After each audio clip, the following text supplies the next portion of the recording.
Just when America has reached a breaking point with division, visionary influencer Danni Benson's I'm Proud of You Sis bro movement taps into the pulse and heartbeat of a culture radically torn. But this loving mom's voice of reason and calm has received national recognition. How'd you balance having your children and always traveling with the Yankee organization? When I became a dad, I said that I would always love like a mother. I feel like I have to try certain things or act a different way because I know some people or some kids. So join Danni Benson as she celebrates her special guests on her show and highlights their gifts and contributions to our world.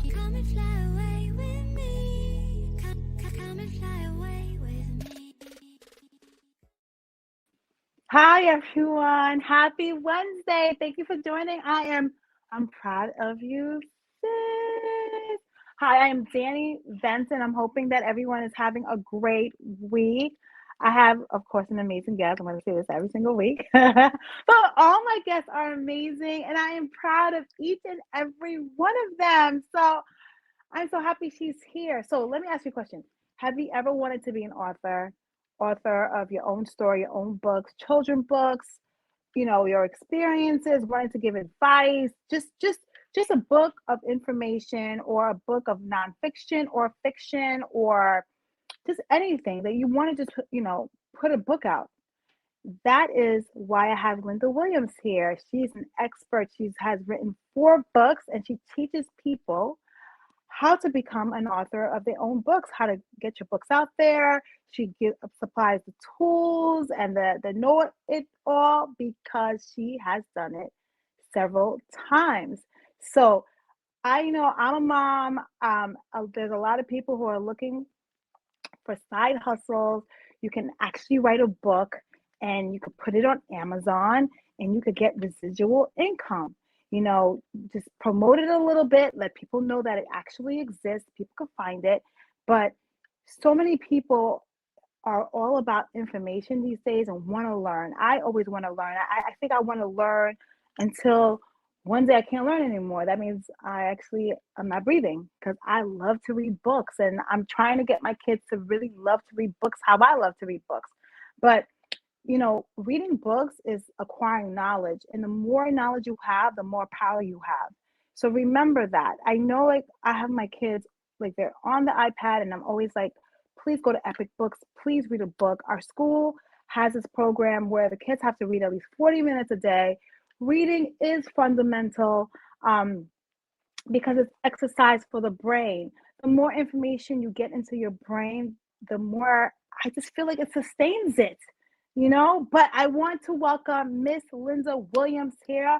I am so proud of her, sis, and I want to give her flowers. Hi, Miss Linda. How are you? Good, Danni. How are you? I am so well. First of all, I'm so excited that you're here.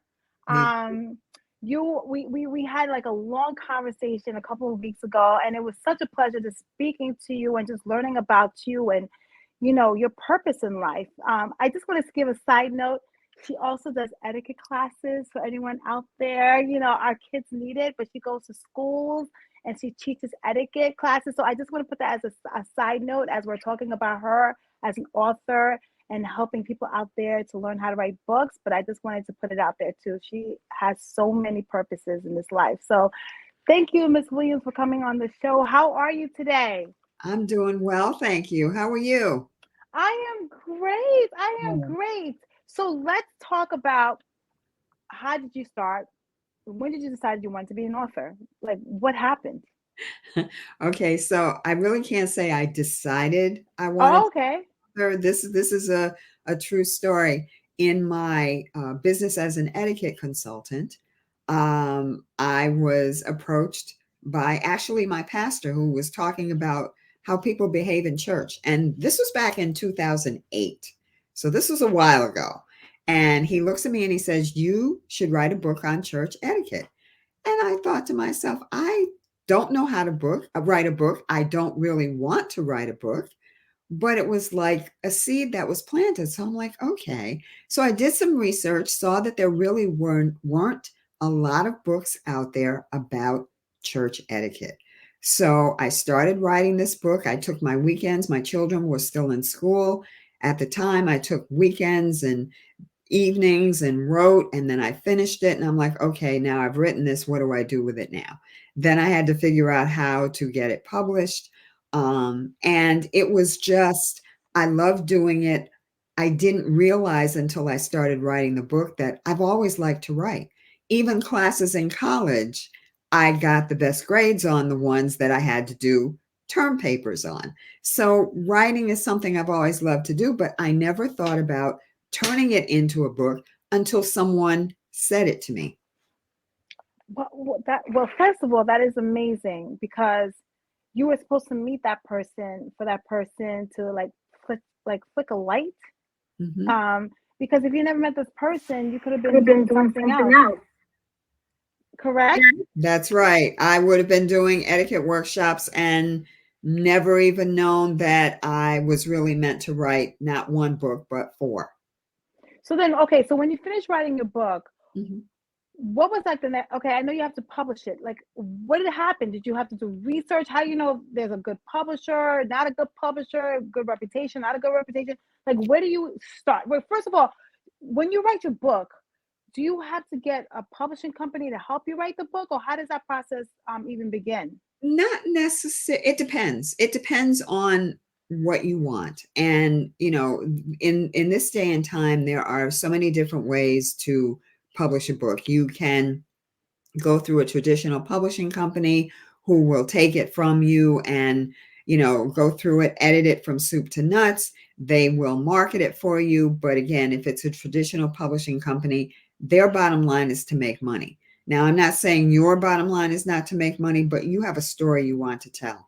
And so the traditional publishing company may change your story to make it more marketable, which you may like or may not like. That's, it's a personal preference. Or you can go the self-publishing route where, again, you can pay for services where they will edit, market, do all of that for you.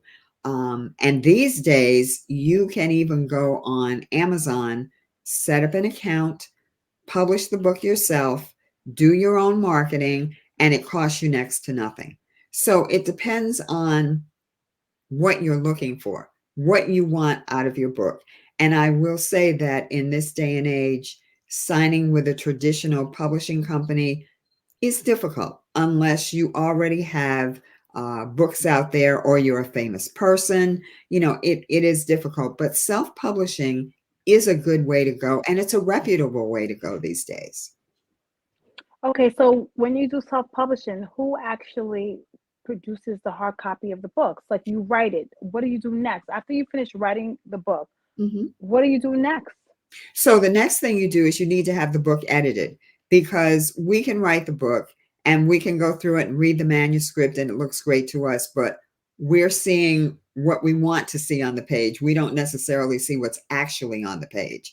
So you need an editor to go through it, make the corrections, look at the content, say, chapter 2 should really be chapter 5, all of those things, because we're writers, but we're not professional editors. So the next thing you need to do is hire an editor.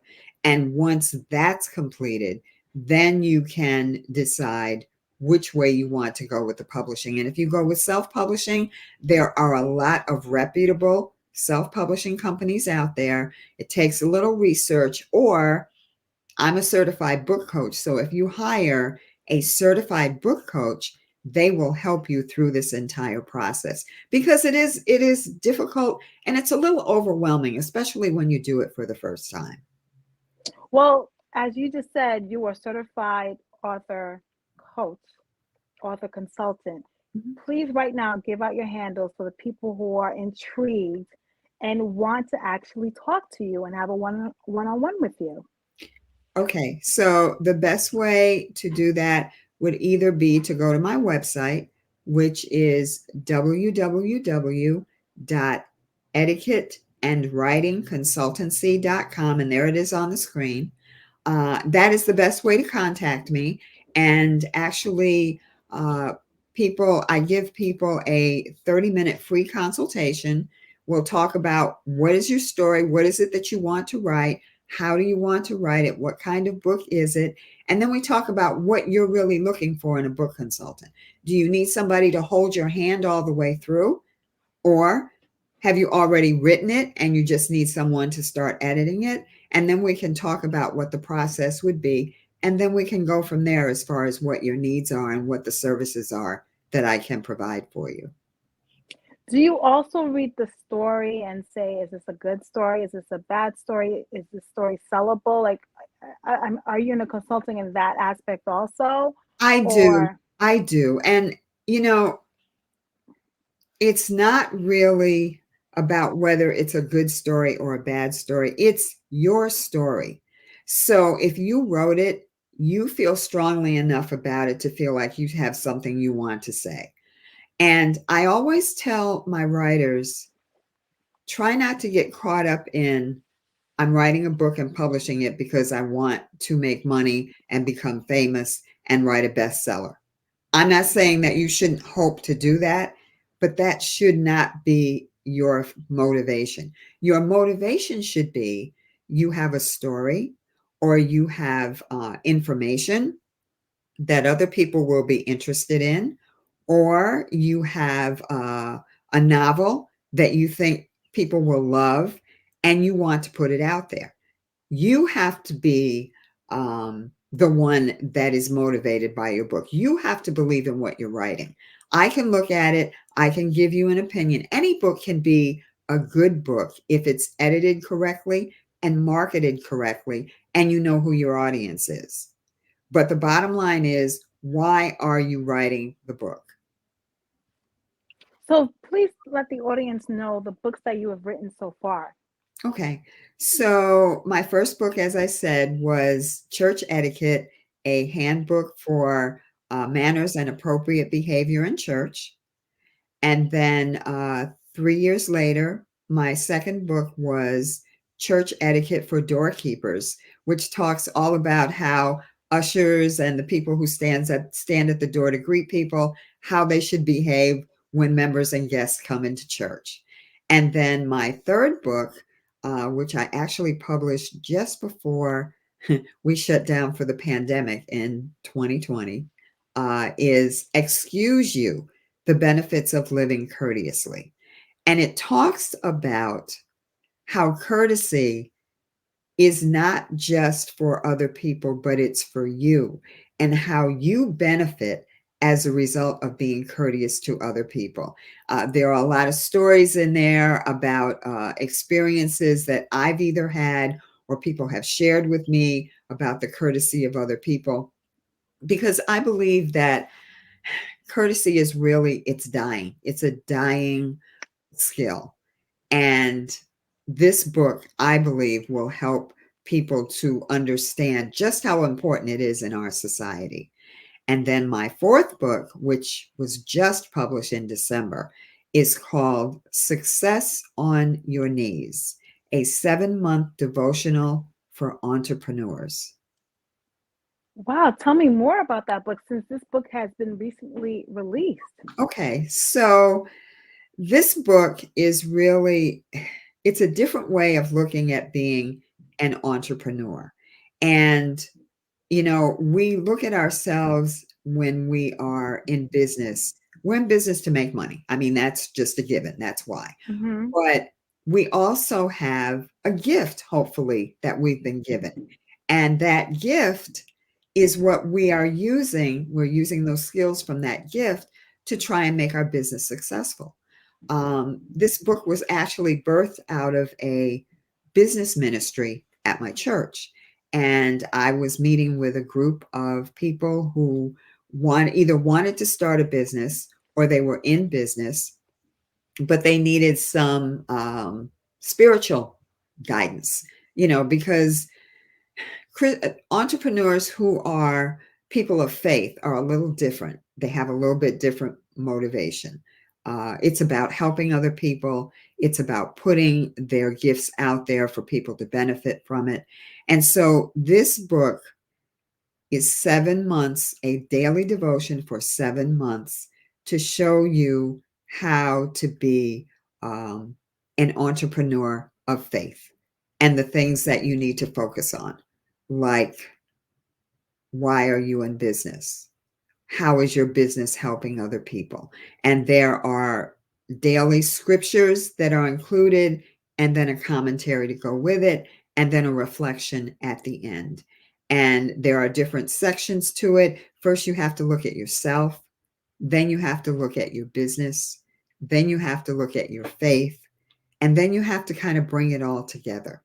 And I also have started doing workshops on how to become an authorpreneur in 10 quote unquote easy steps, because it's not really easy, but it can be made easier, because when you are an author, you're also a business person, because your business is to market and sell your book. So it also gives some information on that as well.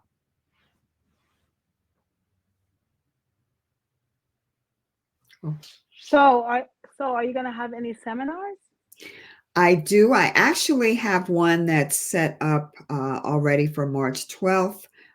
It's going to be in Westbury, New York at the Westbury Public Library. And I'm in the process of setting up other workshops and seminars as well. So if anyone is interested in contacting me to do one of these workshops on becoming an authorpreneur, especially if you're looking to write a book and publish it, you need to know the business aspect.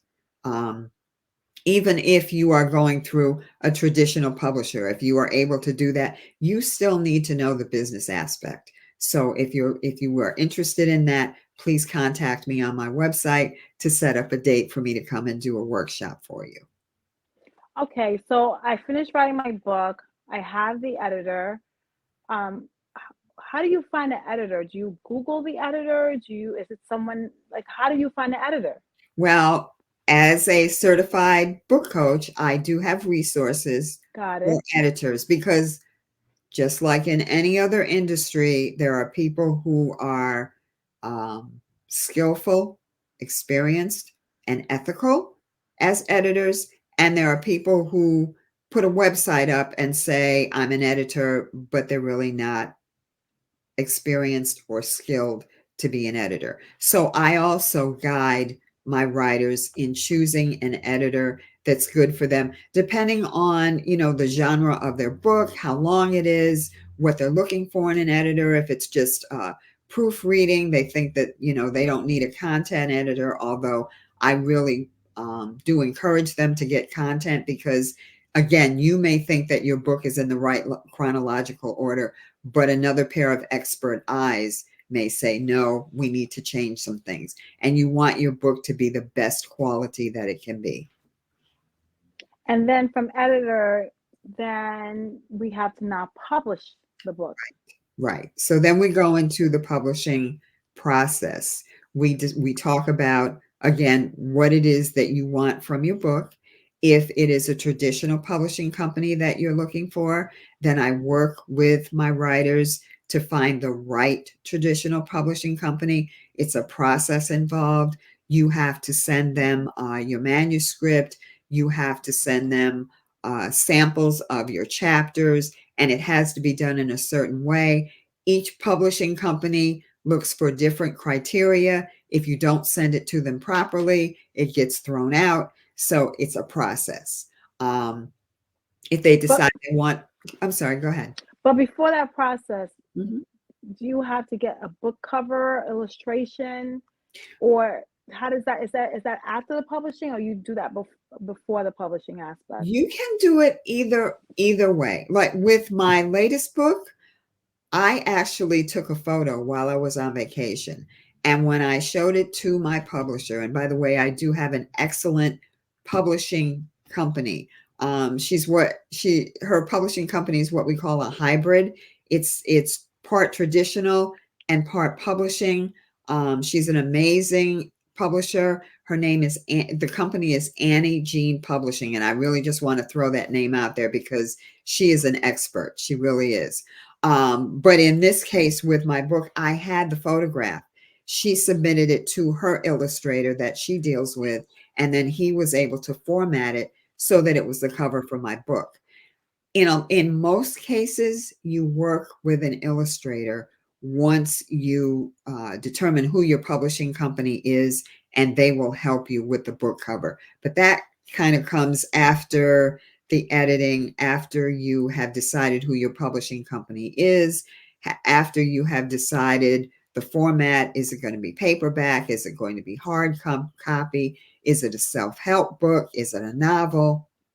All those questions have to be answered. So the book cover, it's something that you should keep in your mind because book covers are very important. They can make or break your book.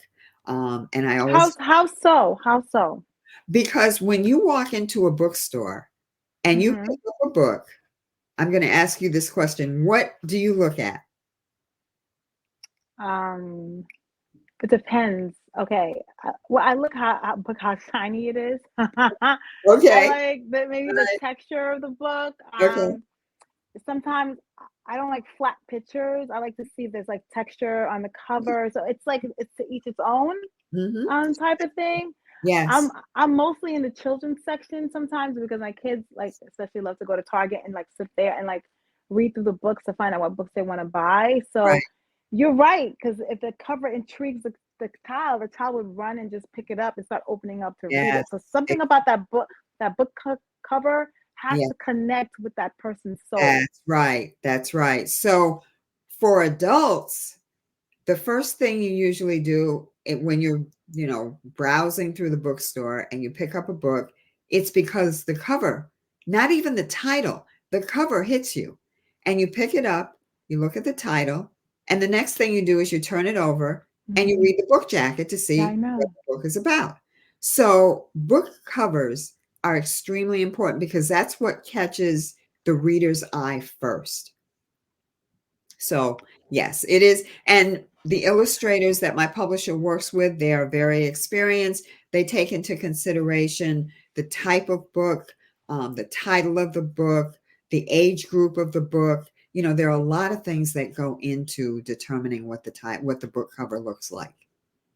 So let me ask you a question. How much would you approximately invest in doing a book? Again, it depends on what Yeah. you're looking for. And as I said, you could go into Amazon Kindle and print the book for yourself. And, really they upload it for free. I mean, once you start selling the book, they do, they take a royalty, but you can Yeah, what is the royalty? Because I hear Amazon probably takes more than what you make. Like what is like the royalty? To be absolutely honest with you, I don't remember what the royalties are off the top of my head, but I will tell you this. If you go to Amazon Kindle and on the internet, you can go into the site. It will explain everything to you. Now, I know people who have published their books through Amazon Kindle, and they've been very satisfied with the royalties. Usually, royalties run anywhere from 30% to 50%. I can't hear you. Meaning that I get 50 and Amazon gets 50? Yes. Or they get 30 and you get 70. And then they do all the shipping. Like And once then the they do person the shipping, yes. And it's what we call print on demand. So it's not like you have to purchase, 1,000 books and have them sitting in your garage and then you've got to try and no. sell them. As people order them, they print them. And if you want to print them, then there's a special discounted price for you to have books. So you have them on hand if you're going to seminars or doing book signings or that kind of thing. Wow. No wonder everyone is doing entrepreneurship these days because it's made the process has become so much easier, It has. to actually have a side hustle. You could have a 9 to 5 and still pursue your goals and your dreams and your purpose. Like Yes. you don't have to just, I tell people all the time that you could do both. Yes, You can do both. it's true. And the wonderful thing about the internet is there are so many ways today to have what we call passive income. Even with being an author, once you publish this book and it's on Amazon. I mean, yes, you want to try and get the book out to as many people as possible, but you could just publish it on Amazon and do a little advertising and people will buy the book. And every quarter you get a royalty check. So once you've finished writing it, if you don't want to do any more marketing, you don't have to, and you will still get a passive income. So it's a wonderful thing. Wow. I didn't even know. Well, passive income is the best because you just put the product in there. Yes. And then it's like you get money without like exhausting like yourself. Exactly. And you might have to do some work up front to get it started, but once you get it started, then that's it. I actually also have an online writing course through teachable.com. That also is passive income. People go in, they sign up for the course. I get paid. So it's wonderful. But you have to teach the course, right? Or you just teach one course and they just keep playing it over and over again as they It's pay. one course. So you actually set up the course in Teachable. It's a Christian writing course. And you set up the course. You give people the link to go in, they register, and they can either pay, the whole amount up front, or they can pay it in installments if they like. And then they have access to be able to go in and do this writing course that I have created. It has videos at the beginning of each section and tells you how to go through the process of writing a book, from the concept of what the book is going to be about, to the book's title, to actually writing the manuscript, how you go about figuring out your chapters, then the editing process, and then also the publishing process and the marketing. And then I also have coaching sessions. So you can purchase coaching sessions and, either 2 or 4 or 6. And then whenever we decide you want to have a coaching session, we have a 1-hour session. So that's included also with the course. And how long you been doing this for? Well, actually, the first person that I helped to write her book, it was 9 years ago. And I wasn't even a certified book coach. My best friend actually came to me and she said, this lady has written a novel. And she said, I think it's great. I want you to read the manuscript. It was like 250 pages. And she sent it to me. And I'm like, oh my gosh, what have I gotten myself into? But I picked up the book and I couldn't put it down. And I helped her to publish that. And then a year later, I helped someone else. And that's when I realized that I really had this gift to be able to help people to publish their books. But I didn't get the certification until a year ago. Wow. It took you like 8 years? 8 years later? But in the meantime, I've still been helping people to publish their books.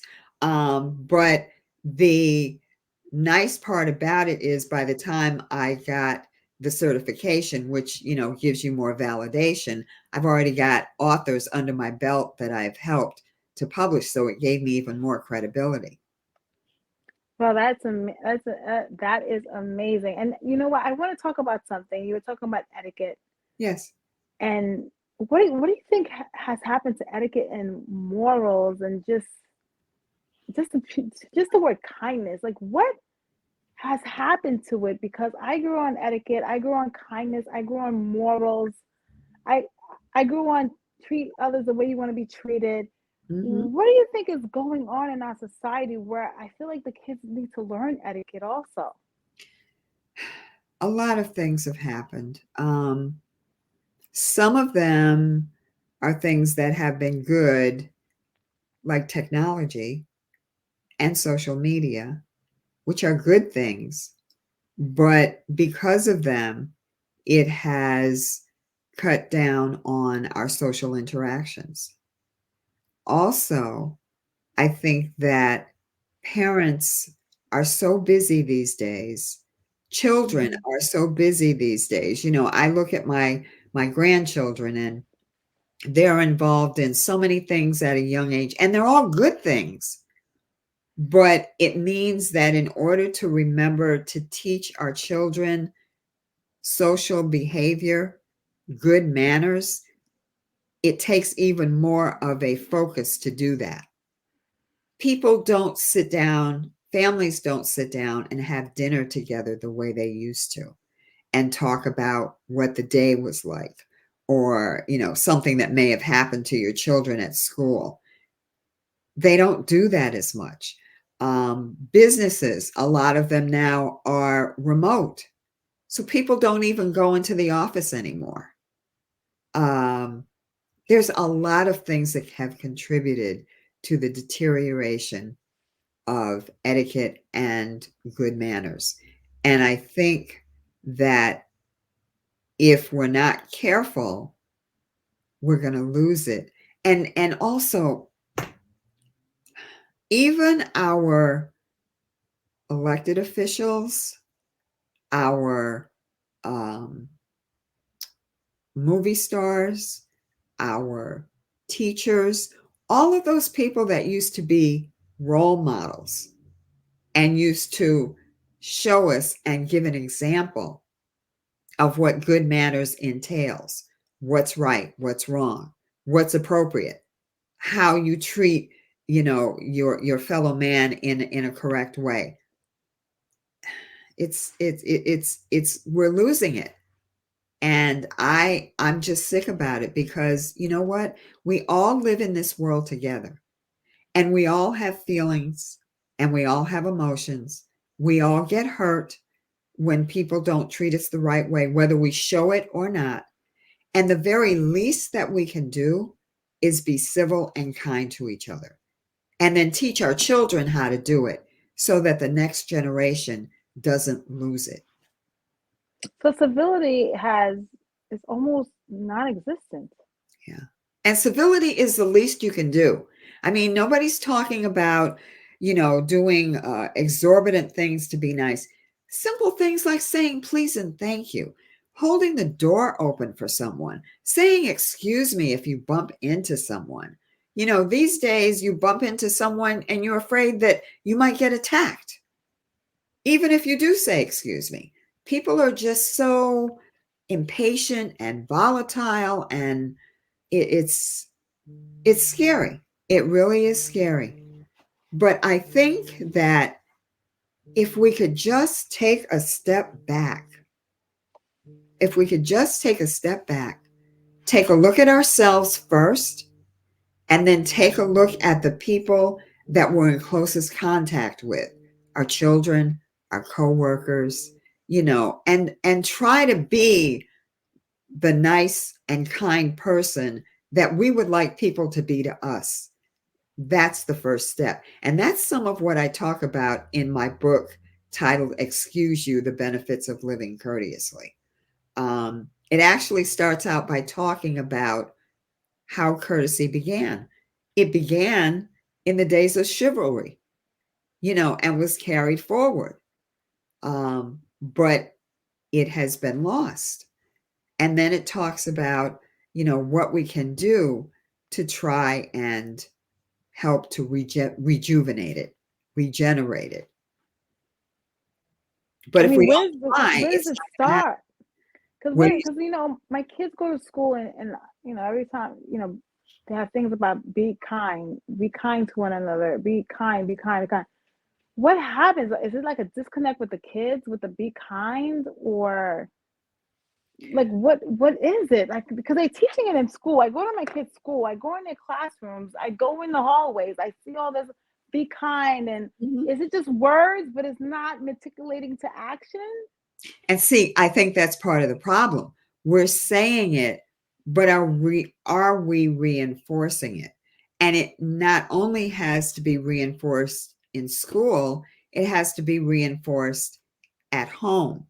When you're out with your children, when you take them out to eat, or you take them to the mall or whatever, and they're not behaving correctly, you have to correct them right then and there, because they don't know any better. And unfortunately, if we're not taught the right way to do things, we tend to do them the wrong way. I guess that's just the way the makeup of our society is. So we've got to focus on it and reinforce it.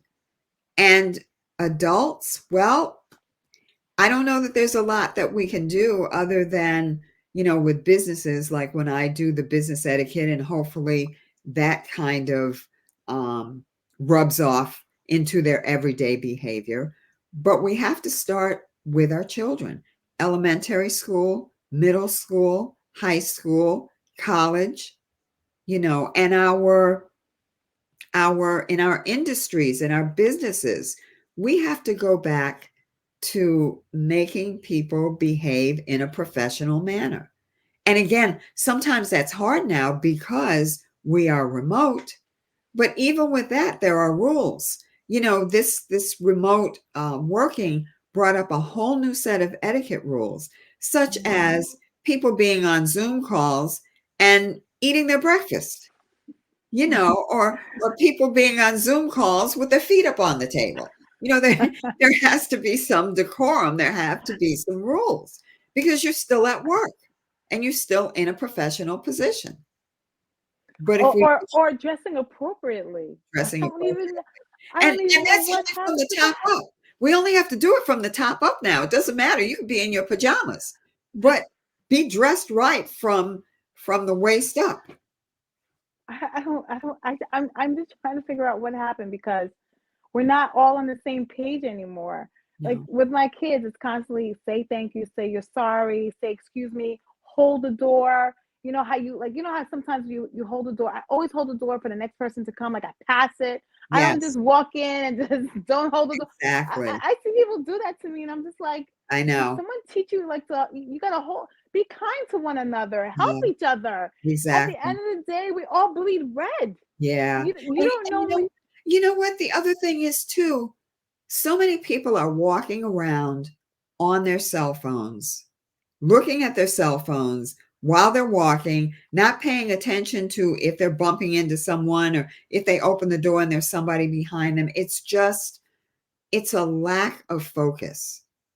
It's a lack especially with the ear, especially listening to music. Yes. And they're on the cell phone listening to music. It's like they're in their own world. That's right. They're not really aware of what's going on. They're hearing the music. They can't hear the sound. They don't even see someone come up to them until it's like they're right in their face. That's right. It's just that we're all like lost. I feel like we're all lost in translation. Yeah.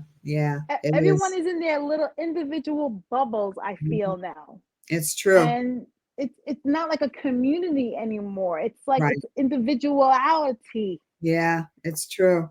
And with thinking that way, some people feel like I don't have to be courteous. I don't have to be nice.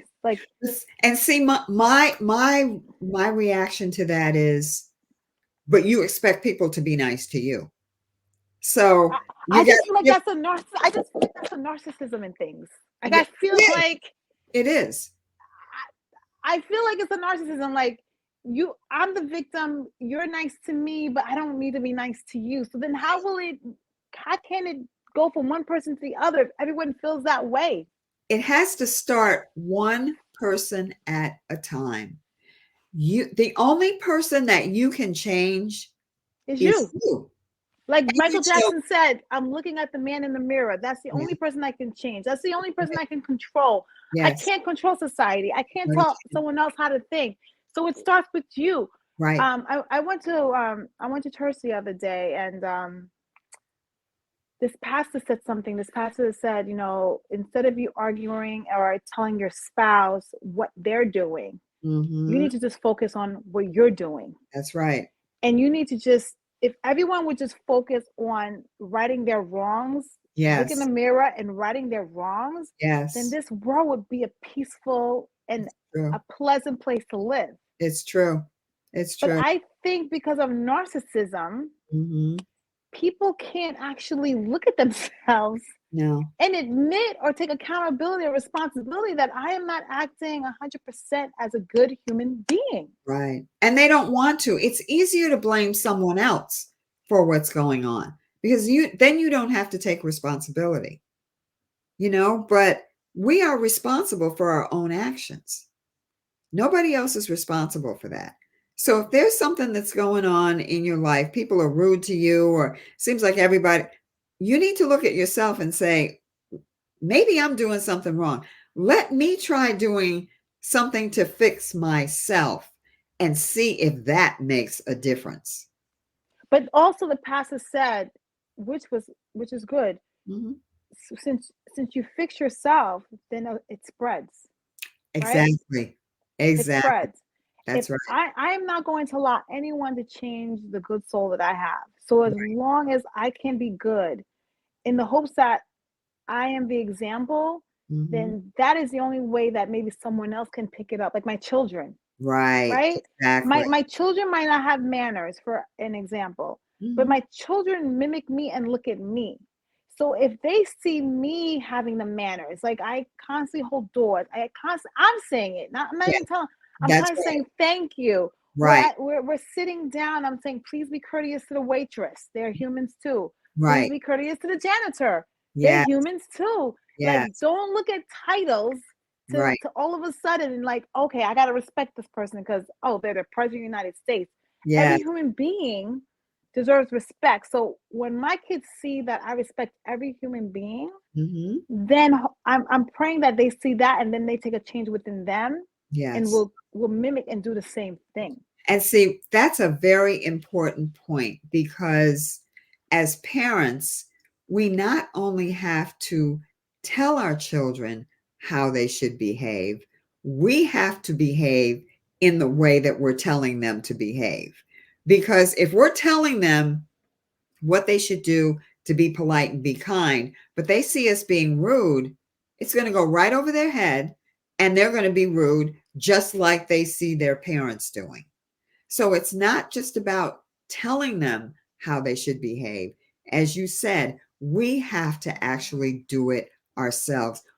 Children learn by example more than they learn by what we tell them. And that is the God honest truth. And if every human being would just take responsibility for themselves, Yes. Yeah, this world would be such a better place it to like would. live in together. Right. Exactly. It doesn't take so much. I went to my kids' classroom and all the essays on the wall was like, stop the fighting, stop the fighting. Mhm. My kids are in fifth grade, and I'm like, wow, these kids are really watching adults fighting all the time. They turn on the TV, adults are fighting. They're Yeah. looking at politicians, they're fighting, calling each other Yes. names. That's The right. kids are sitting there like, you're Yes. this is not what you're supposed to be doing. They're in school, elementary school, learning about kindness, and they're watching adults like fighting each other and calling each other names. It's like Yeah. it's an oxymoron. And that's exactly what I was saying before, that the people that our children see on television don't have the same sense of decorum and decency and civility that they used to have. And so it's kind of working against what we're trying to teach them. But again, with your children, like with me, it was like, look, my house, my rules. So yeah, you may see those people on TV acting crazy, but I better not see you acting that way, because that's not how I behave, and that's not how I'm teaching you to behave. But yeah, Yeah, it's very true. I mean, as adults, we have to do better because the trajectory of how our country is going Yes. is is is it's getting sadder and sadder every single day, especially when we tell our kids not to call people names. Yeah. I'm Yeah. watching TV and grown adults. It's not even movies because kids know like No. it's a movie. They know it's not real, but in Right. actual real life, grown adults are calling each other's names, and the adults are fine with it. I'm sitting there Yes, like, how is exactly. that? I don't understand. When has it been okay to name call people? Yeah. And then people just co-sign and say, well, it is what it is. Like, since Yeah. when was it is what it is? But you know what's missing? Respect Oh, is what's missing. my dad used to always tell me, I'd rather someone respect me than love me Yes. Yes. because respect will filter to love. Yes, that's If right. it's love, it doesn't mean they respect you. Right. And that is what I feel like we're missing. We're missing the respect of each other Yeah, as human beings. it's true. It And our is. kids are not seeing that. So they're learning two different things. And that's why it's not really attaching to them, the Right. civility. Yes. Because Yes. like you said, they're learning it.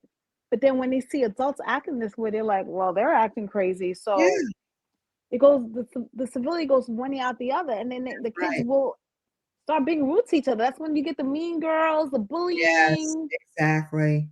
Yeah. And the thing is, everybody's different. We're all there's no two people that are alike in this world.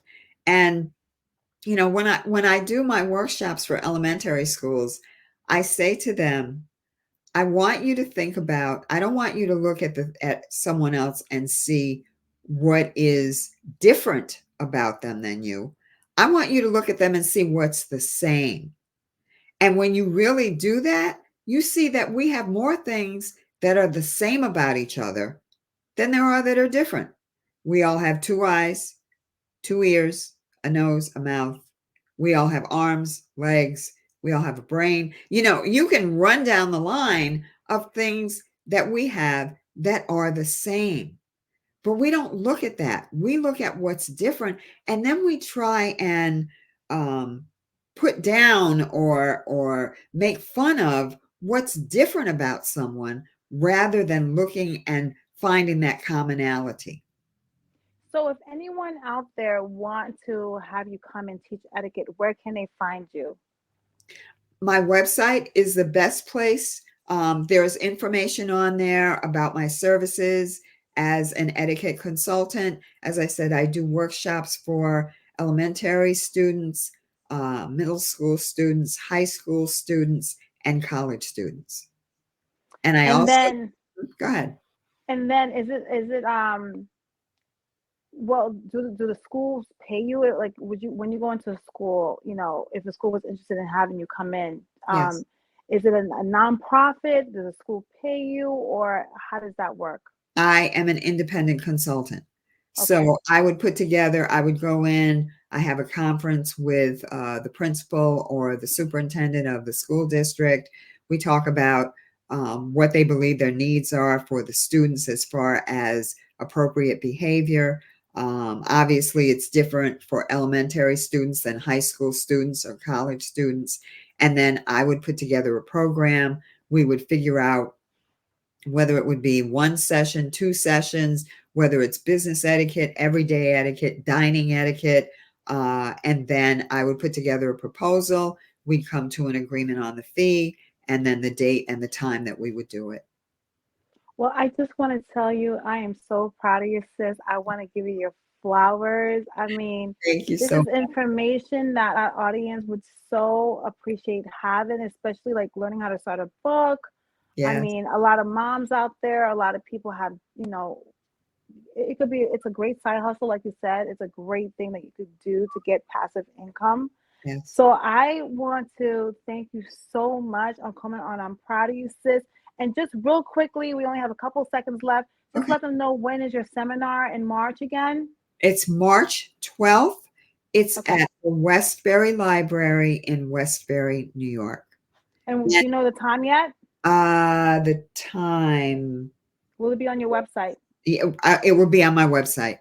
And if there are any, whatever other ones are coming up, will also be on my website. And again, if you're interested in having me to do a workshop, please go to my website, to the contact section, get in touch with me, and we will set something up.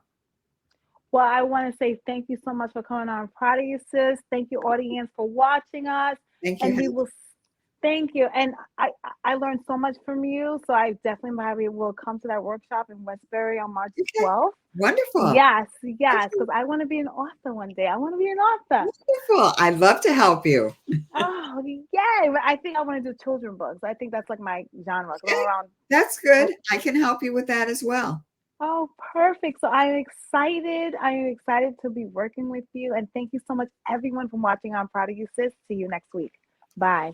Bye-bye.